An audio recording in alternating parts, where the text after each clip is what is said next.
अरे तोहरे कारण मोर नैहर गे छूट सासू जी के पूत सासू जी के पूत। अरे तोहरे कारण मोर नैहर गे छूट सासू जी के पूत सासू जी के पूत। तब तक कहा हमरे गाड़िया घोड़ा, तब तक कहा हमरे गाड़िया घोड़ा। अरे तुहरे त नाही साइकिलियों के भूत सासू जी के पूत सासू जी के पूत। अरे तुहरे त नाही साइकिलियों के भूत सासू जी के पूत सासू जी के पूत। अरे तोहरे कारण मोर नैहर गे छूट सासू जी के पूत सासू जी के पूत।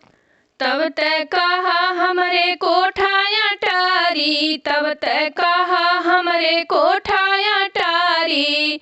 तुहरे त नाही झोपड़ियों के भूत सासू जी के पूत सासू जी के पूत। तुहरे त नाही झोपड़ियों के भूत सासू जी के पूत सासू जी के पूत। अरे तोहरे कारण मोर नैहर गे छूट सासू जी के पूत सासू जी के पूत।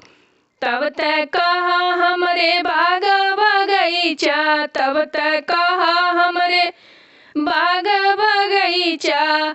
तोहरे त नाही ने भूलो के भूत सासू जी के पूत सासू जी के पूत। अरे तोहरे त नाही ने भूलो के भूत सासू जी के पूत सासू जी के पूत। अरे तोहरे कारण मोर नैहर गे छूट सासू जी के पूत सासू जी के पूत। तब तक कहा हमरे हंडा तमरुआ, तब तक कहा हमरे हंडा तमरुआ। अरे तुहरे करहियो के पेनियों गे टूट सासू जी के पूत सासू जी के पूत।